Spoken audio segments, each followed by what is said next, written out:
Bismillahirrahmanirrahim. Assalamualaikum warahmatullahi wabarakatuh. Alhamdulillahi rabbil alamin. Allahumma salli wa sallim wa barik ala nabiyyina Muhammadin. Syukur alhamdulillah atas segala nikmat yang diberikan Allah. Salawat serta salam senantiasa tercurahkan kepada Rasulullah Muhammad sallallahu alaihi wasallam. Bapak-bapak, ibu-ibu hadirin, mari kita lanjutkan pelajaran kita di dalam kitab Al-Adabul Mufrad bab ke-210, diberi judul biaya untuk pembangunan. Abdullah bin Musa mengabarkan kepada kami dari Israel, dari Abu Ishaq, dari Haditha bin Mudharrib an Habbab bin qal innar rajula la yu'jaru fi kulli syai'in illa al-bina'a. Habbab berkata, sungguh seseorang diberi pahala dalam segala hal kecuali pembangunan. Bapak Ibu, hadis ini terjemahnya, sungguh seseorang diberi pahala dalam segala hal kecuali pembangunan. Maksudnya di sini adalah pembangunan rumah. Pripun iki, Pak? Berarti kontraktor rumah nih mboten angsal ganjaran ya. Ini kalau kita baca terjemah hadisnya. Mari kita lihat uraiannya, Bapak Ibu. Hukum yang tersebut dalam hadis ini berlaku pada pembangunan rumah yang tidak diniatkan untuk bertaqarrub kepada Allah, atau dia membangun rumah melebihi kebutuhan. Jadi seseorang yang membangun rumah tidak dengan tujuan untuk mendekatkan diri kepada Allah atau berlebih-lebihan dalam membangun rumah, maka orang tersebut tidak akan mendapatkan pahala kebaikan dari Allah Subhanahu wa ta'ala. Di dalam penjelasan yang lain, saya akan sampaikan mengenai ketika pembangunan rumah tidak lagi menenangkan jiwa. Jadi rumah dibangun dengan indah, namun ternyata jiwanya justru tidak tenang. Kita diingatkan diantaranya kalimat kullu ma anfaqar rajulu fahuwa lahu shadaqah illa ma anfaqa fi bunyani. Setiap harta yang dinafkahkan oleh seseorang adalah sedekah, kecuali yang ia nafkahkan untuk bangunan. Maksudnya apa? Islam adalah agama yang realistis. Kita dianjurkan bekerja, memiliki rumah dan hidup yang layak. Namun Nabi mengingatkan sesuatu yang halus tapi penting. Innal abda la yu'jaru fi kulli syai'in illa fi bunyani. Sungguh seorang hamba diberi pahala dalam segala hal kecuali dalam pembangunan. Hadis ini bukan larangan membangun rumah, tetapi peringatan agar kita tidak terjebak dalam berlebihan dan kebanggaan duniawi. Dalam psikologi modern atau dalam psikologi pendidikan Islam disampaikan juga, rumah bukan sekedar tempat tinggal, ia adalah simbol stabilitas, kontrol, dan identitas diri. Ketika seseorang membangun rumah, maka ia merasa hidupnya bergerak maju. Ada progres, ada rasa aku sudah mapan, ada rasa kepuasan yang mengatakan aku sudah berhasil. Tetapi hadis ini tadi juga menjadi rem batin kita. Apakah rasa aman itu membuat kita lebih dekat kepada Allah, atau justru membuat lupa bahwa semua ini sementara? Bapak Ibu, ini mengingatkan kita dalam beberapa tokoh, dalam kisah beberapa tokoh atau fakta beberapa tokoh, nanti akan saya sampaikan bagaimana beliau melihat bangunan rumah. Mengapa pembangunan rumah dikecualikan dari mendapatkan pahala atau mendapatkan kebaikan? Karena seringkali orang membangun rumah bukan didorong untuk ingin mendekatkan diri kepada Allah, tapi didorong rasa gengsi atau ingin pamer. Ada juga yang membangun rumah, ia ingin membandingkan dirinya dengan orang lain sehingga menjadi objek pembanding sosial. Ada juga yang menghabiskan hartanya untuk rumah, namun ternyata tidak menjadi maslahat di akhirat. Nah, ini mengingatkan saya mendapatkan pelajaran berharga dari salah seorang guru ketika awal-awal mengajar di pesantren. Pertama kali saya punya laptop Toshiba yang kecil, pertama kali memiliki laptop ini. Kemudian oleh salah seorang teman ustadz di pesantren itu memiliki cover yang cukup bagus untuk melindungi laptop agar aman dari gores. Setelah dipasang nampak bagus, nampak mengkilap laptop saya ini, walaupun belinya second ibu-ibu Toshiba itu. Kemudian guru kami datang ke asrama asatid, melihat laptop saya yang sedang diperbaiki oleh teman saya nampak bagus, ditanya, "Loh, laptop wis apa?" "Laptop kula, Ustaz." "Lah lha kok ate diplastiki ngono?" Pertanyaan. "Kenapa kok diplastiki seperti itu?"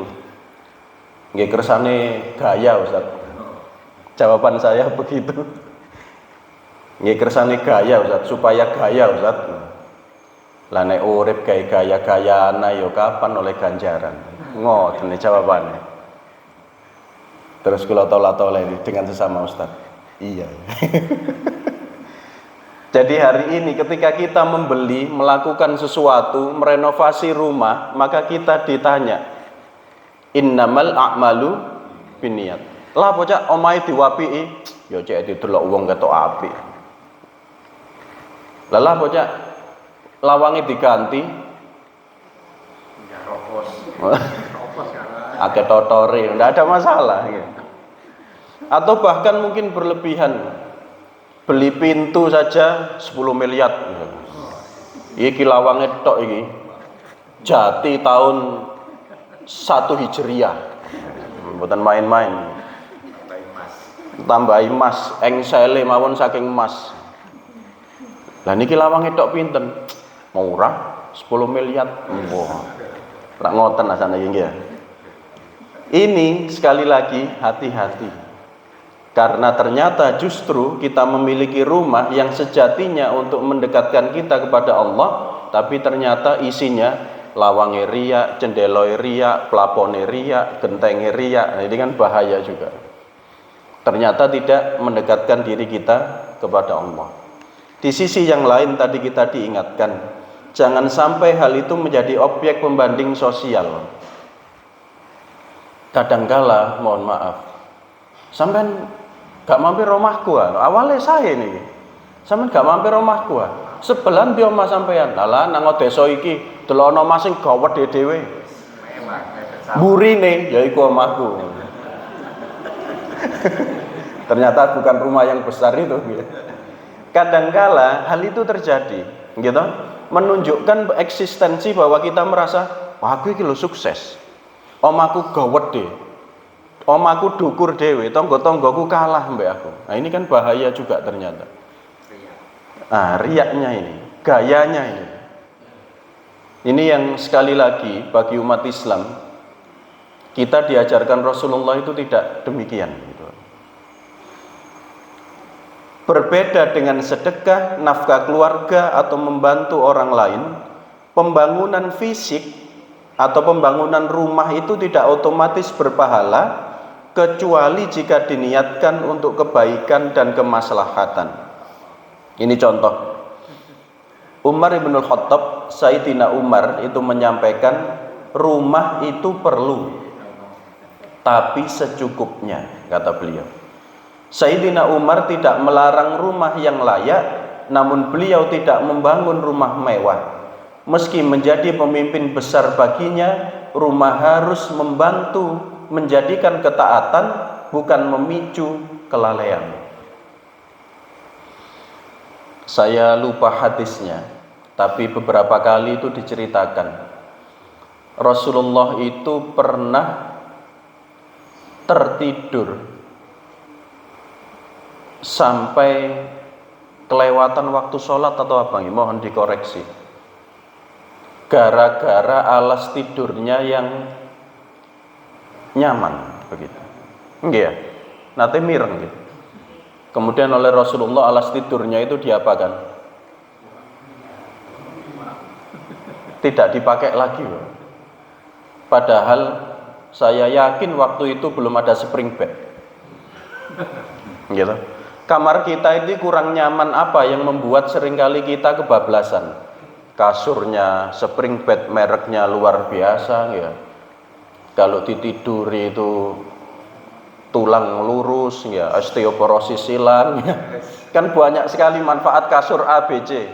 Masih kurang itu, sumuk diberi AC. Kasure wena, hawane wena, tangine angel. Kadang kan ngoten ya. Kasih galon. Nah, dikasih galon. Diparingi galon iki. Ya Allah, kita harus memperhitungkan itu Bapak Ibu, ini diantaranya. Bukan tidak boleh, tapi kita perhitungkan jangan sampai hal tersebut melalaikan kita. Imam Hasan Al-Basri menyampaikan ketika bangunan mengikat hati. Imam Hasan Al-Basri pernah melewati sebuah bangunan megah. Ia berhenti lalu berkata kurang lebih demikian. Pemiliknya membangun untuk tinggal lama, padahal ia hanya tinggal sebentar. Kenyataannya begitu. Saya pribadi, rumah istri itu kan di Magersari. Di Magersari itu rumah Magersari Krian maksudnya, bukan Magersari kota nggih. Ngapunten. Keliru iki bojo sing di mana? Dikrawu ibu-ibu kula. Istri saya itu rumahnya di Magersari. Nah, di desa itu kan generasi seniornya sudah banyak yang meninggal. Sementara putra-putri beliau sudah memiliki rumah sendiri-sendiri. Sehingga banyak rumah-rumah besar itu kosong, antara dijual atau tidak ada yang merawat. Di sisi yang lain kita melihat banyak orang yang berjuang untuk memiliki rumah.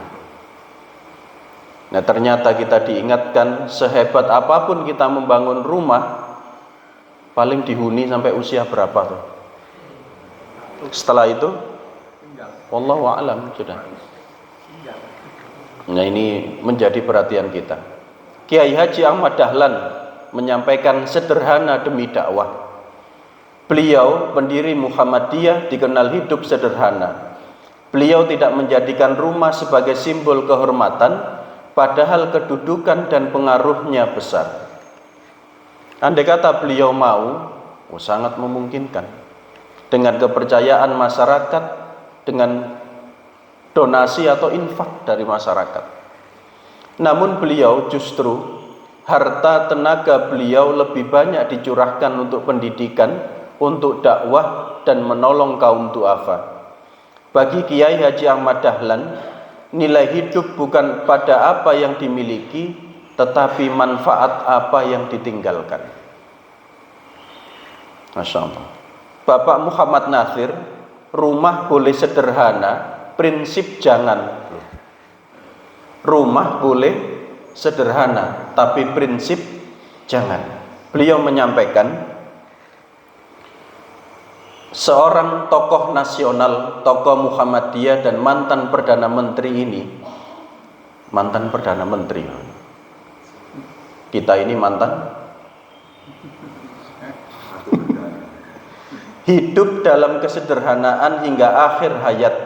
Rumahnya jauh dari kesan mewah, namun dari rumah sederhana itulah gagasan besar lahir, dakwah berkembang, prinsip Islam ditegakkan. Pak Natsir pernah mengingatkan bahwa kemuliaan seorang muslim bukan diukur dari hartanya, tetapi dari keteguhan imannya. Oleh karena itu, sebagai penutup, kapan membangun rumah bernilai ibadah atau mendapatkan pahala kebaikan?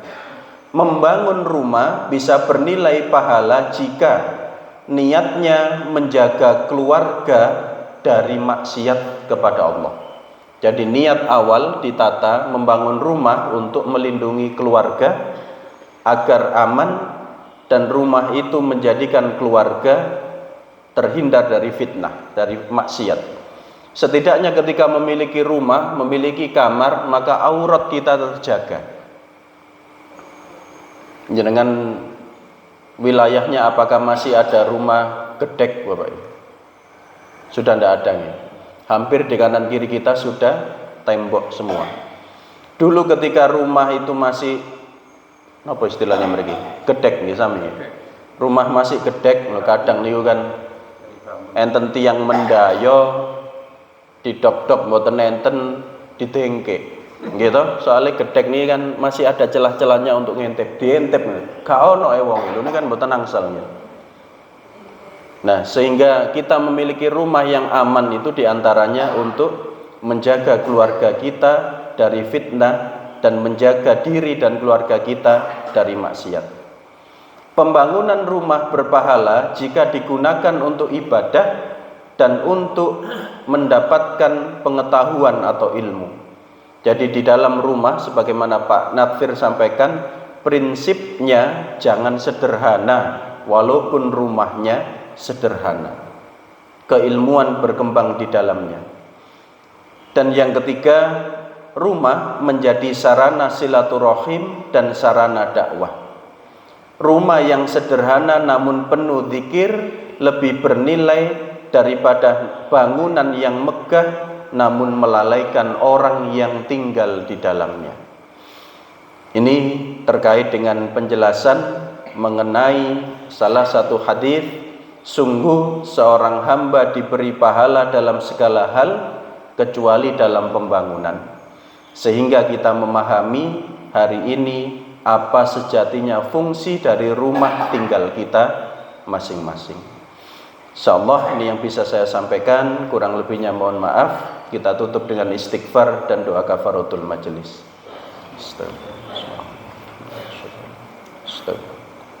Ihdinas siratal mustaqim. Wassalamualaikum warahmatullahi wabarakatuh.